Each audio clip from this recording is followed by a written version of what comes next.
Hi all. അപ്പോൾ mains ഫാക്ടറിൻ്റെ PYQ master ക്ലാസ്സിൻ്റെ മറ്റൊരു സെഷനിലേക്ക് എല്ലാവർക്കും സ്വാഗതം. അപ്പോൾ നമ്മളിന്നിവിടെ ആർട്ട് ആൻഡ് കൾച്ചറിൽ തന്നെ മറ്റൊരു ചോദ്യമാണ് 2025 PYQ ആണ് നമ്മൾ ഡിസ്കസ് ചെയ്യുന്നത്. അത് ഹാരപ്പൻ ആർക്കിടെക്ചറുമായിട്ട് ബന്ധപ്പെട്ടുള്ളൊരു ചോദ്യമാണ്. ഓക്കെ, അപ്പോൾ നമുക്ക് ക്വസ്റ്റ്യനിലേക്ക് കടക്കാം. ഇവിടെ ക്വസ്റ്റ്യൻ എന്ന് പറയുമ്പോൾ discuss the salient features of Harappan architecture. Harappan ആർക്കിടെക്ചറിൻ്റെ സാലിയൻ ഫീച്ചേഴ്സാണ്. സോ ആദ്യം ഒരു കോമൺ മിസ്റ്റേക്ക് പറഞ്ഞു തരാം. കോമൺ ആയിട്ട് ആൾക്കാർ ചിന്തിക്കുന്ന ഒരു സംഭവം, ഇവിടെ പോയിന്റ്സ് ജനറേറ്റ് ചെയ്യുന്ന സമയത്ത് പ്രോബ്ലം വരാനുള്ള ഒരു ചാൻസ് എന്ന് പറയുമ്പോൾ ഹാരപ്പൻ ആർക്കിടെക്ചർ എന്ന് പറയുന്ന ചിന്തിക്കുമ്പോൾ നമ്മൾ ആർക്കിടെക്ചർ മാത്രമാണ് ചോദിച്ചിട്ടുള്ളത് എന്ന് പറയും. ഹാരപ്പൻ സിവിലൈസേഷൻ്റെ ഫീച്ചറല്ല, ആർക്കിടെക്ചറിൻ്റെ ഫീച്ചറാണ് ചോദിച്ചിട്ടുള്ളത്. സോ അപ്പോൾ കുറച്ച് പോയിന്റ്സ് മാത്രമേ ജനറേറ്റ് ചെയ്യാൻ പറ്റൂ, അല്ലെങ്കിൽ അത് നാരോ ആണ്, പെർസ്പെക്റ്റീവ് നാരോ ആണ് എന്നൊക്കെയുള്ള തോട്ട്സ് വരാം. കോമൺ ആണ്. സോ അങ്ങനെ ചിന്തിച്ച് കഴിഞ്ഞാൽ നമുക്ക് നമ്മളുടെ വൈഡർ പെർസ്പെക്റ്റീവ് നമുക്ക് നഷ്ടപ്പെടും. സോ ഹോപ്പ്ഫുൾ ആയിട്ട് തന്നെ നിൽക്കാം. നമുക്ക് ആർക്കിടെക്ചറിൻ്റെ ഡീകൺസ്ട്രക്ട് ചെയ്തുകൊണ്ട് നമുക്ക് ആൻസേഴ്സ് എഴുതാൻ നോക്കാം. ഓക്കെ, പിന്നെ അപ്പോൾ ആ ഒരു തോട്ട് പ്രോസസ്സ് ഒഴിവാക്കാം. അതായത് ആർക്കിടെക്ചർ എന്ന് മാത്രമാണ് ചോദിച്ചിട്ടുള്ളത്, സോ നമുക്ക് കൂടുതൽ പോയിന്റ്സ് ഇല്ല എന്നുള്ള ഒരു തോട്ട് പ്രോസസ്സ് നമുക്ക് ഒഴിവാക്കാം. പിന്നെ ഡിസ്കസ് എന്നാണ് പറഞ്ഞിട്ടുള്ളത്. അപ്പോൾ നമുക്ക് ഓരോ കാര്യങ്ങൾ ഞാൻ പറഞ്ഞു, ആദ്യത്തെ ഒരു 30 സെക്കൻഡിൽ നമ്മൾക്ക് നമ്മുടെ ലിമിറ്റേഷൻസ് ആണെങ്കിലും ഈ ക്വസ്റ്റ്യൻസിലുള്ള റെസ്ട്രിക്ഷൻസ് ആണെങ്കിലും എല്ലാം നമ്മുടെ ഒരു മൈൻഡിൽ കൂടെ ഫ്ലാഷ് ഡൗൺ ചെയ്ത് പോകണം. ഓക്കെ, ഒന്ന് ഫ്ലാഷ് ചെയ്ത് പോകണം ഒരു 30 സെക്കൻഡ്സിൽ. ഓക്കെ, 10 മാർക്കറാണ്. അപ്പോൾ അറിയാം 12 പോയിന്റ്സ് വേണം. പിന്നെ ഇവിടെ ഡിസ്കസ് എന്നാണ് പറഞ്ഞിട്ടുള്ളത്. സോ ഡിസ്കസ് എന്ന് പറയുമ്പോൾ നമ്മൾ നെഗറ്റീവ്സ് എന്തെങ്കിലും ഉണ്ടെങ്കിൽ, അല്ലെങ്കിൽ ലിമിറ്റേഷൻസ് എന്തെങ്കിലും ഉണ്ടെങ്കിൽ അതും പറയണം. ഫീച്ചേഴ്സിൻ്റെ എന്തെങ്കിലും ലിമിറ്റേഷൻസ് ഉണ്ടെങ്കിൽ അതും പറയണം. ഓക്കെ, അപ്പോൾ ആ ഒരു രീതിയിൽ ഡിസ്കസിനെ നമുക്ക് കാണാം. പിന്നെ ഒരു അനലിറ്റിക്കൽ പേഴ്സ്പെക്റ്റീവ് ഇതിന് കൊണ്ടുവരണം. പിന്നെ മേജറായിട്ട് നോക്കുമ്പോൾ ഇവിടെ ഒറ്റ പാർട്ടാണ്, സിംഗിൾ പാർട്ടാണ് salient feature of Harappan architecture. Single പാർട്ടിനാണ് നമ്മൾ 12ഓളം പോയിന്റ്സ് ജനറേറ്റ് ചെയ്യേണ്ടത്. സോ ഡിഫിക്കൽട്ടാണെന്ന് തോന്നാം, പക്ഷേ നമുക്ക് എല്ലാത്തിനും സൊല്യൂഷൻ ഉണ്ട്. Okay, salient features. അപ്പോൾ രണ്ട് രീതിയിൽ ചിന്തിക്കണം. ആർക്കിടെക്ചറിൻ്റെ പാർട്ട് എന്താണ് എന്നുള്ള രീതിയിൽ നമ്മൾ പോയിന്റ്സ് ജനറേറ്റ് ചെയ്യാൻ നോക്കണം. പിന്നെ അതിന് എന്താണ് ഈ ആർക്കിടെക്ചറിൻ്റെ ഓരോ പാർട്ടിൻ്റെയും സാലിയൻ്റ് ആയിട്ടുള്ള എന്ത് ഫീച്ചേഴ്സ് ഉണ്ടോ. ഇപ്പോൾ ഫോർ എക്സാമ്പിൾ നമ്മൾ പോയിന്റ്സ് എഴുതുന്ന സമയത്ത് ഇപ്പോൾ സിറ്റാഡൽ, ലോവർ ടൗൺ, ഈ രണ്ട് രീതിയിലുള്ള പോയിന്റ്സ് എഴുതുമ്പോൾ നമ്മൾ സിറ്റാഡൽ ആൻഡ് ലോവർ ടൗൺ എന്ന് പറഞ്ഞ് ഹെഡ് എഴുതിയിട്ട് നമ്മൾ എഴുതാൻ പറ്റില്ല. അതിൻ്റെ ഫീച്ചറാണ് ഇവിടെ importance. Salient features of Harappan ആർക്കിടെക്ചറിൻ്റെ സാലിയൻ ഫീച്ചേഴ്സാണ് ഇവിടെ ഇമ്പോർട്ടൻറ്റ്. സോ നമ്മളവിടെ ഫങ്ഷണൽ സോണിങ് എന്ന് പറഞ്ഞിട്ടുള്ള ഒരു കീവേഡ് കൊണ്ടുവന്നിട്ട് for example lower town and citadel എന്ന് വെച്ചിട്ട് എക്സാമ്പിൾ കൊടുക്കണം. ആ രീതിയിലായിരിക്കണം പോയിന്റ്സ് ജനറേറ്റ് ചെയ്യുന്നത്. ഇവിടെ സ്ട്രെസ് കൊടുക്കേണ്ടത് സാലിയൻ ഫീച്ചേഴ്സിനാണ്. എന്ത് ഇതാണെങ്കിലും അതിൻ്റെ ഫീച്ചേഴ്സിൻ്റെ എന്തൊക്കെ ഫീച്ചേഴ്സാണ് അതിനെ ഡിസ്റ്റിങ്വിഷ് ചെയ്ത് നിർത്തുന്നത് എന്നുള്ളതിനാണ് ഫോക്കസ്. ഓക്കെ, അപ്പോൾ ആ ഒരു കാര്യങ്ങളൊക്കെ ആദ്യത്തെ ഒരു 30 സെക്കൻഡ്സിൽ നമ്മുടെ മൈൻഡിലൂടെ കടന്നു പോകണം. അങ്ങനെയാണ് അപ്പോൾ നമുക്ക് പോയിന്റ്സ് ജനറേറ്റ് ചെയ്യാം. ഫസ്റ്റ് നമ്മൾ ഇൻട്രൊഡക്ഷൻ ചെയ്യണം. ഈ ഇൻട്രൊഡ്യൂസ് ചെയ്യുന്ന സമയത്ത് നമ്മൾ ടൈം പീരീഡ് വെച്ച് തന്നെ തുടങ്ങാം. മെച്യൂർ ഹാരപ്പൻ എന്ന് പറയുമ്പോൾ 600 to 1900 ആണ്. ഇതാണ് അതിൻ്റെ ടൈം പീരീഡ്. അപ്പോൾ ടൈം പീരീഡ് നമുക്ക് വെക്കാം. പിന്നെ ഫസ്റ്റ് അർബൻ സിവിലൈസേഷൻ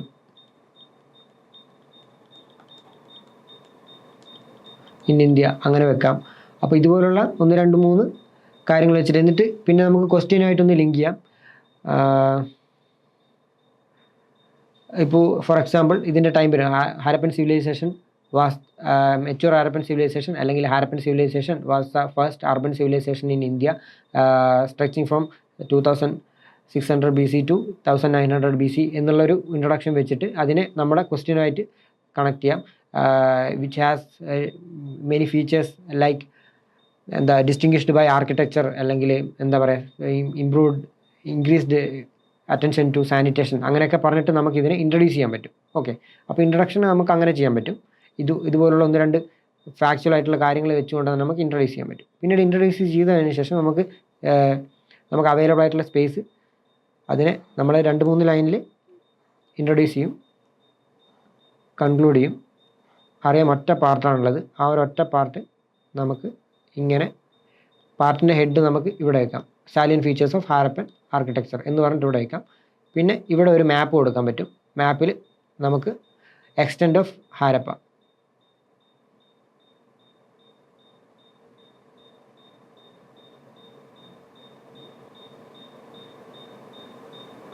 ഇങ്ങനെ ഒരു മാപ്പ് കൊടുത്തിട്ട് നമുക്കിവിടെ എക്സ്റ്റെൻഡ് ഓഫ് ഹാരപ്പ അടയാളപ്പെടുത്താം. ഇവിടെ അഫ്ഗാനിസ്ഥാൻ, പാകിസ്ഥാൻ, ഇവിടെ അഫ്ഗാനിസ്ഥാൻ, അങ്ങനെ ഇവിടെ ഒരു എക്സ്റ്റെൻഡ് ഓഫ് ഹാരപ്പ നമുക്ക് അടയാളപ്പെടുത്താം. 1, 2, 3 ഹാരപ്പൻ ടൗൺസും മൊഹൻജദാരോ, ഹരപ്പ, ധൊളാവിര, രക്കിഗഡി അതുപോലുള്ള കുറച്ച് ലോത്തൽ അതുപോലുള്ള കുറച്ച് ഹാരപ്പൻ ടൗൺസും നമ്മൾ അടയാളപ്പെടുത്തിയിട്ട് നമുക്കിവിടെ ഒരു മാപ്പ് പ്ലേസ് ചെയ്യാൻ പറ്റും. ശേഷം പോയിന്റ്സ് ജനറേറ്റ് ചെയ്യണം. അപ്പോൾ പോയിന്റ്സ് ജനറേറ്റ് ചെയ്യുന്ന സമയത്ത് നമ്മൾ 2 പെർസ്പെക്റ്റീവിൽ ആലോചിക്കണം. സാലിയൻ ഫീച്ചേഴ്സ്, ആർക്കിടെക്ചറിൻ്റെ സാലിയൻ ഫീച്ചേഴ്സിൻ്റെ ഡയമെൻഷൻ എന്തൊക്കെയാണ് ഒരു ആർക്കിടെക്ചറിനെ യുണീക്ക് ആക്കുന്നത്. ഫോർ എക്സാമ്പിൾ അത് ഫസ്റ്റ് ആയിരിക്കാം, എന്തെങ്കിലും ഒരു ആർക്കിടെക്ചറിൻ്റെ ഒരു പാർട്ട് അതൊരു ഫസ്റ്റ് കാര്യമായിരിക്കാം, അല്ലെങ്കിൽ അത് ഒരു ഓൺലി വൺ, അല്ലെ അതൊക്കെയാണ് ഈ ഫീച്ചറിൻ്റെ ഡിഫറെൻറ്റ് ഡയമെൻഷൻസ് എന്ന് പറഞ്ഞാൽ. ആർക്കിടെക്ചറിൻ്റെ ഡിഫറെൻറ്റ് ഡയമെൻഷൻ എന്ന് പറഞ്ഞാൽ ഡിഫറെൻറ്റ് ടൈപ്സ് ഓഫ് ആർക്കിടെക്ചർ ഉണ്ട്. ഫോർ സിവിലിയൻ ആർക്കിടെക്ചർ ഉണ്ട്, അല്ലെങ്കിൽ എന്താ പറയുക പബ്ലിക് ബിൽഡിങ്സ് ഉണ്ട്, അതുപോലുള്ള കാര്യങ്ങൾ. അങ്ങനെ ആർക്കിടെക്ചറിൻ്റെ ഡയമെൻഷൻസ് നമുക്ക് കൊണ്ടുവരാൻ പറ്റും. അപ്പോൾ ഈ രീതിയിൽ നമുക്ക് പോയിന്റ്സ് ജനറേറ്റ് ചെയ്യാൻ പറ്റും. ഫോർ എക്സാമ്പിൾ പിന്നെ നമ്മൾ എവിടെയെങ്കിലും സ്റ്റക്കായി, കുറച്ച് പോയിന്റ്സ് നമ്മൾ ജനറേറ്റ് ചെയ്തു, നമ്മൾ സ്റ്റക്കായി, അതിനുശേഷം നമുക്ക് പോയിന്റ്സ് ജനറേറ്റ് ചെയ്യുന്ന സമയത്ത്, അതായത് ഒന്നിൽ കൂടുതൽ മെത്തേഡ്സ് നമ്മൾ ഉപയോഗിച്ച് നമുക്ക് ഈ ഒരു പോയിന്റ് 10-12 പോയിന്റ്സോളം നമുക്ക് ജനറേറ്റ് ചെയ്യാൻ പറ്റും. അതെങ്ങനെയാണെന്ന് നമുക്ക് നോക്കാം. ഫസ്റ്റ് ഇപ്പോൾ ആർക്കിടെക്ചറിൻ്റെ ഡിഫറെൻറ്റ് ഡയമെൻഷൻസ് എടുക്കാം. ഫസ്റ്റ് നമ്മളെപ്പോഴും നമ്മുടെ മനസ്സിൽ ഹാരപ്പൻ ആർക്കിടെക്ചർ എന്ന് പറയുമ്പോൾ വരുന്ന ഏറ്റവും യുണീക്ക് ആയിട്ടുള്ള ഫീച്ചർ ആയിട്ട് നമ്മുടെ മനസ്സിലേക്ക് വരുന്ന ആദ്യത്തെ കുറച്ച് പോയിന്റ്സ് ആയിരിക്കണം ആദ്യമായിട്ട് പ്ലേസ് ചെയ്യേണ്ടത്. എന്ന് വെച്ചാൽ അതായിരിക്കും മേജർ ആയിട്ടുള്ള ഫീച്ചർ അതിൻ്റെ. അപ്പോൾ പബ്ലിക് ബിൽഡിങ്ങിൻ്റെ നമ്മൾ മെയിനായിട്ട് നോക്കുകയാണെങ്കിൽ പബ്ലിക് ബിൽഡിങ്ങിന് നമുക്ക് പല രീതിയിൽ നമുക്കിവിടെ കാണാൻ പറ്റും. ഫോർ എക്സാമ്പിൾ അവിടെ ഹാരപ്പൻ ടൗൺസിൻ്റെ കേസിൽ പറയുകയാണെങ്കിൽ അവിടെ ധാന്യപ്പുരകളുണ്ട്. ഓക്കെ, പിന്നെ അവിടെ എന്താണ് ബാത്തിങ്, റിച്വലിസ്റ്റിക് ബാത്തിനായിട്ടുള്ള പ്ലേസസ് ഉണ്ട്. സോ ആ സ്ഥലങ്ങളൊക്കെ നമുക്കിതിന് റിച്വൽ ബാത്തിങ്ങിനുള്ള പ്ലേസസ്, അതായത് great granary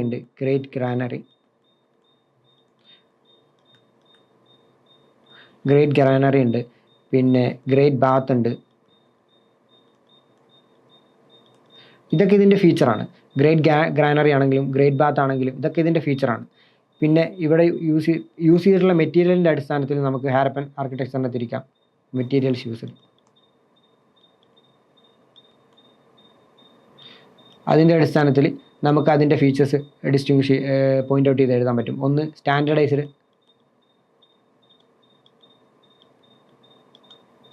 units and measures.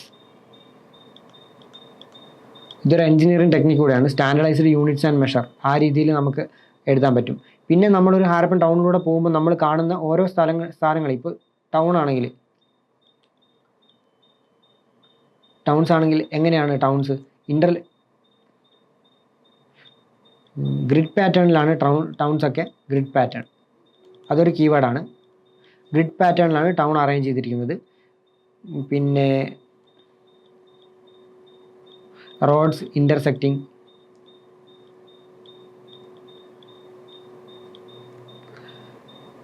Each other. Roads intersecting ആയിട്ടുള്ള പാറ്റേണിലാണ് റോഡ്സ് റൈറ്റ് ആംഗിളിൽ ഇൻ്റർസെക്റ്റ് ചെയ്യുന്ന രീതിയിലാണ് റോഡ്സ് പ്ലാൻ ചെയ്തിരിക്കുന്നത്. റോഡ്സിനെ പറ്റി അങ്ങനെ പറയാം, ടൗണിനെ പറ്റി അങ്ങനെ പറയാം. പിന്നെ സിവിലിയൻ ആർക്കിടെക്ചറിൽ അത് ഡിഫറെൻറ്റ് ഡയമെൻഷനാണ്. ഈ ആർക്കിടെക്ചറിന് തന്നെ ഡിഫറെൻറ്റ് ഡയമെൻഷനാണ് സിവിലിയൻ ആർക്കിടെക്ചർ. ആ സിവിലിയൻ ആർക്കിടെക്ചറിൽ നമുക്ക് എന്തൊക്കെ കൊണ്ടുവരാൻ പറ്റും? സിവിലിയൻ ആർക്കിടെക്ചറിൽ നമ്മൾ ഹൗസിനൊക്കെ ഒരു പ്രത്യേകത ഉണ്ട്. ഹൗസ് എങ്ങനെയാണ്? സെൻട്രൽ കോർട്ട്യാർഡ് ഉണ്ട്.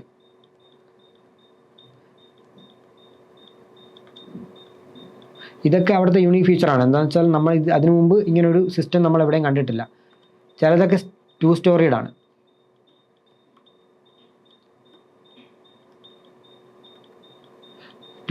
ബിൽഡിങ്സ് ആണ്. പിന്നെ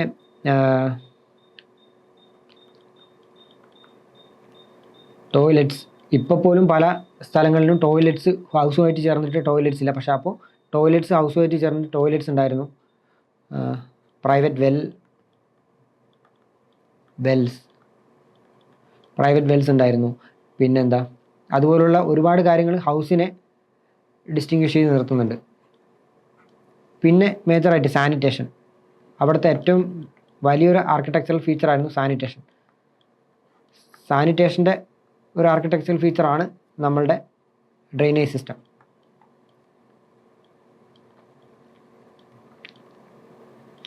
അപ്പോൾ സാനിറ്റേഷൻ അടുത്ത ഒരു ആംഗിൾ വന്നു, സാനിറ്റേഷൻ, ഡ്രൈനേജ്. അപ്പോൾ ഈ രീതിയിൽ നമുക്ക് പോയിന്റ്സ് ജനറേറ്റ് ചെയ്യാൻ പറ്റും.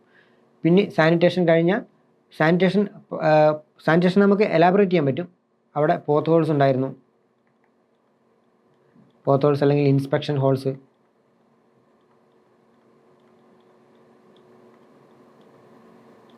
ഇൻസ്പെക്ഷൻ ഹോൾസ് ഉണ്ടായിരുന്നു. പിന്നെ കവേർഡ് ഡ്രെയിൻ ആയിരുന്നു. അപ്പോൾ ഈ രീതിയിൽ അതിൻ്റെ ഫീച്ചേഴ്സിനെ നമുക്ക് അടയാളപ്പെടുത്താം. Covered drain, okay. അപ്പോൾ ഈ രീതിയിൽ അതിൻ്റെ ഫീച്ചേഴ്സ് നമുക്ക്, പിന്നെ നമ്മൾ ഹാരപ്പൻ, ഇപ്പോൾ ഒരു ഹാരപ്പൻ ടൗണിലൂടെ പോവുകയാണെങ്കിൽ നമ്മൾ എന്തൊക്കെ കാണുന്നുണ്ട് ആ രീതിയിൽ നമ്മൾ ചിന്തിച്ച് നോക്കിക്കഴിഞ്ഞാൽ അടുത്ത് നമ്മളിപ്പോൾ ഒരു ആ ടൗണിലൂടെ നടക്കുകയാണെങ്കിൽ നമുക്കവിടെ വാട്ടർ ഏതൊരു ടൗണിലാണെങ്കിലും വാട്ടർ മാനേജ്മെൻറ്റ് വേണം.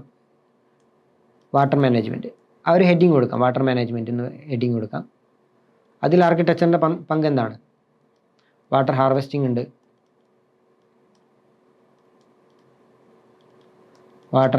ഉണ്ട്, പിന്നെ സ്റ്റോറേജ് സിസ്റ്റം.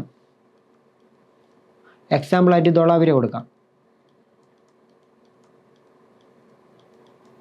ധോളാവിര അതൊരു നല്ല എക്സാമ്പിളാണ്.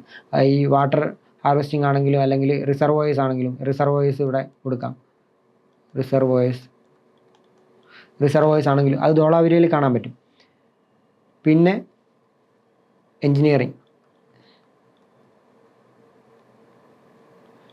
ഏർലിയസ്റ്റ് എൻജിനീയറിങ്ങിൻ്റെ ഒരു ഏർലിയസ്റ്റ് എവിഡൻസ് നമുക്ക് ഇവിടുന്ന് കാണാൻ പറ്റും.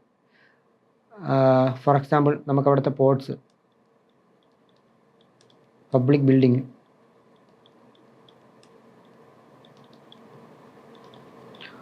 അതുപോലുള്ള കാര്യങ്ങളിൽ, പബ്ലിക് ബിൽഡിങ്സിൽ അതുപോലുള്ള കാര്യങ്ങളിൽ നമുക്ക് അതിൻ്റെ എൻജിനീയറിംഗ് മാർവൽസ് കാണാൻ പറ്റും. ഫോർ എക്സാമ്പിൾ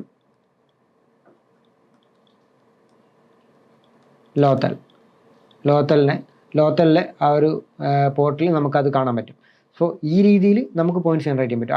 അടുത്തതായിട്ട് നമ്മളിപ്പോൾ ഒരു ഹാരപ്പൻ ടൗണിലൂടെ നടന്നു പോകുമ്പോൾ നമ്മൾ എന്ത് കാണും, ആ രീതിയിൽ ചിന്തിച്ച് നമുക്ക് ധാരാളം പോയിന്റ്സ്, 12ഓളം പോയിന്റ്സ് നമുക്ക് ജനറേറ്റ്. അതിൽ എന്തൊക്കെയാണ്, ഇപ്പോൾ റോഡ്സ് ആണെങ്കിൽ ഇപ്പോൾ പോകുമ്പോൾ നമ്മൾ റോഡ് വഴിയാണ് പോവുക. റോഡ്സ് റൈറ്റ് ആംഗിളിൽ കട്ട് ചെയ്യുന്ന രീതിയിൽ അറേഞ്ച് ചെയ്തിട്ടുണ്ട്. അല്ലെങ്കിൽ എന്താ പറയുക, അധിക സ്ഥലങ്ങളും മേജർ ടൗൺസ് റോഡുമായിട്ട് ഇൻ്റഗ്രേറ്റ് ചെയ്തിട്ടുണ്ട്.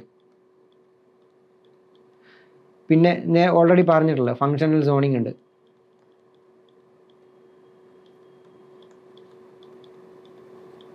സിറ്റാഡൽ ലോവർ ടൗൺ ആയിട്ട് തിരിച്ചിട്ടുണ്ട്, ലോവർ ടൗൺ. സോ ആ രീതിയിൽ അതിനെ നമുക്ക് ഡിസ്റ്റിങ്വിഷ് ചെയ്യാൻ പറ്റുന്നുണ്ട്. അപ്പോൾ ധാരാളം പോയിന്റ്സ്. നമ്മളിപ്പോൾ ആർക്കിടെക്ചർ എന്ന് പറയുമ്പോൾ സ്കൾപ്ചേഴ്സ് പോലും ആർക്കിടെക്ചറിൻ്റെ ഭാഗമാണ്. സ്കൾപ്ചേഴ്സ് അതിൽ എക്സലൻസ് ഉണ്ടായിരുന്നു എന്ന് പറയാം, സ്കൾപ്ചറൽ എക്സലൻസ്. അങ്ങനെ പറഞ്ഞിട്ട് നമുക്ക് കോട്ട് ചെയ്യാം. ബിയർഡഡ് പ്രീസ്റ്റിനെ പറയാം.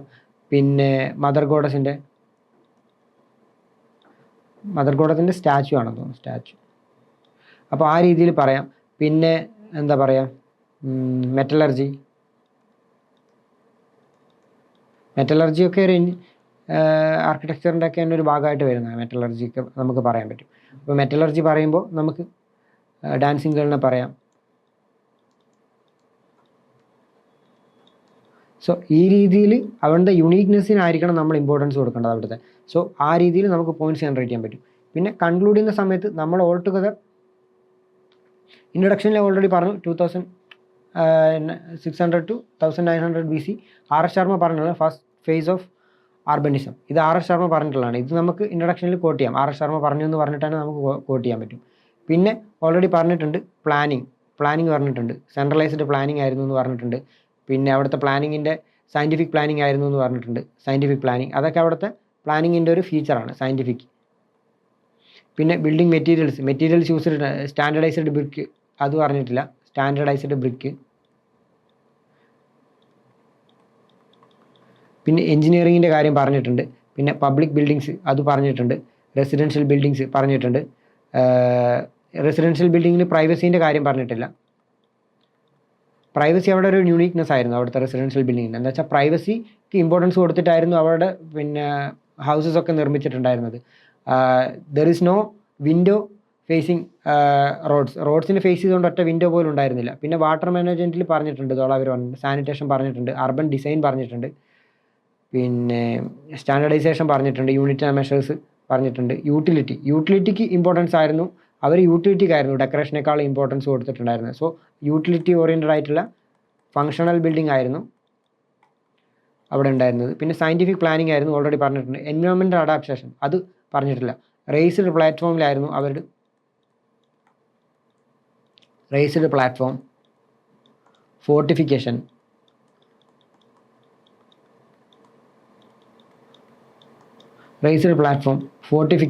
അതൊക്കെ അവരുടെ ബിൽഡിങ്സിൻ്റെ പ്രത്യേകതയായിരുന്നു. അത് എൻവയോൺമെൻറ്റൽ അഡാപ്റ്റേഷന് വേണ്ടിയിട്ടാണെന്ന് നമുക്ക് പറയാം. റേസ്ഡ് പ്ലാറ്റ്ഫോമിൽ ഇപ്പോൾ ഫ്ലഡൊക്കെ ഉണ്ടാകുന്ന സമയത്ത് നമ്മളത് ഹെൽപ്പ് ചെയ്യും, ഫോർട്ടിഫിക്കേഷൻ ഹെൽപ്പ് ചെയ്യും. ആ രീതിയിൽ ഡിഫറെൻറ്റ് ഡയമെൻഷൻസിൽ നമുക്ക് ഇതിൻ്റെ പോയിൻറ്റ്സ് ജനറേറ്റ് ചെയ്യാൻ പറ്റും. ഓക്കെ, അപ്പോൾ നമ്മൾ ആ രീതിയിൽ ചിന്തിച്ച് നോക്കുക. ആർക്കിടെക്ചർ എന്ന് പറയുമ്പോൾ ആർക്കിടെക്ചർ മാത്രമാണെങ്കിൽ പോലും ഇപ്പോൾ ആർക്കിടെക്ചറിൻ്റെ പല ഫീച്ചേഴ്സും നമുക്ക് പലതിലും കാണാൻ പറ്റും. അപ്പോൾ ആ രീതിയിൽ നമുക്ക് പോയിൻറ്റ്സ് ജനറേറ്റ് ചെയ്യാൻ പറ്റും. കൺക്ലൂഡ് ചെയ്യുന്ന സമയത്ത് നമ്മളുടെ everything you write should support, നമ്മൾ എഴുതി വെച്ചിട്ടുള്ള പോയിൻറ്റ്സിൻ്റെ ഒക്കെ ഒരു സംക്ഷിപ്ത രൂപമാണ് നമ്മൾ കൺക്ലൂഷൻ എന്ന് പറയുന്നത്. സോ നമ്മൾ എഴുതുന്ന കൺക്ലൂഷൻ ഇതിനെ സപ്പോർട്ട് ചെയ്യുന്നതായിരിക്കണം. Scientific urban planning, civic consciousness, engineering excellence, environmental adaptation and standardised construction, ഇതൊക്കെ നമ്മളുടെ മേജർ പോയിൻറ്റ്സ് ആണ്. Making it one of the earliest example of sophisticated urban architecture in ancient world. Sophisticated urban architecture ആയിരുന്നു ancient വേൾഡിൽ എന്ന് പറഞ്ഞിട്ട് നമുക്ക് conclude ചെയ്യാൻ പറ്റും. ഓക്കെ, അപ്പോൾ ഈ രീതിയിൽ നമുക്ക് ചെയ്യാൻ പറ്റും. നമ്മൾ വാല്യൂ അഡിഷനെ പറ്റിയൊക്കെ ഓൾറെഡി പറഞ്ഞിട്ടുണ്ട്. ഇവിടെ മാപ്പ് കൊടുക്കണം, എക്സ്റ്റെൻഡിൻ്റെ മാപ്പ് കൊടുക്കണം. പിന്നെ നമുക്ക് വൈ ഇറ്റ്സ് യുണീക്ക് എന്ന് പറഞ്ഞിട്ടുള്ളൊരു ഇത് വേണമെങ്കിൽ കൊണ്ടുവരാം, ഒരു പെർസ്പെക്റ്റീവ് കൊണ്ടുവരാം. എന്തുകൊണ്ടാണ് ഇത് യുണീക്ക് ആവുന്നത്, ഹാരപ്പൻ ആർക്കിടെക്ചർ എന്തുകൊണ്ടാണ് യുണീക്ക് ആവുന്നത്, അവിടുത്തെ എലമെൻറ്റ്സ് ഒക്കെ കോട്ട് ചെയ്തിട്ട് വേണമെങ്കിൽ നമുക്ക് ഒരു ചെറിയൊരു വാല്യൂ അഡിഷൻ കൊടുക്കാവുന്നതാണ്. ഓക്കെ, അപ്പോൾ നിങ്ങൾക്ക് ഇതിൻ്റെ നോട്ട്സ്, അതായത് ലെക്ചർ നോട്ട്സ് വേണമെങ്കിൽ, ഡീറ്റെയിൽ ആയിട്ടുള്ള ആൻസർ കീയും ലെക്ചർ നോട്ട്സും വേണമെങ്കിൽ നിങ്ങൾക്ക് നിങ്ങളുടെ IAS ഫാക്ടർ UPSC പ്രിപ്പറേഷൻ എന്ന് പറഞ്ഞിട്ടുള്ള ടെലിഗ്രാം ചാനൽ വിസിറ്റ് ചെയ്യാൻ പറ്റും. ഓക്കെ, ആ ടെലിഗ്രാം ചാനലിൽ നിങ്ങളിത് കൊടുത്തിട്ടുണ്ട്. Okay, thank you.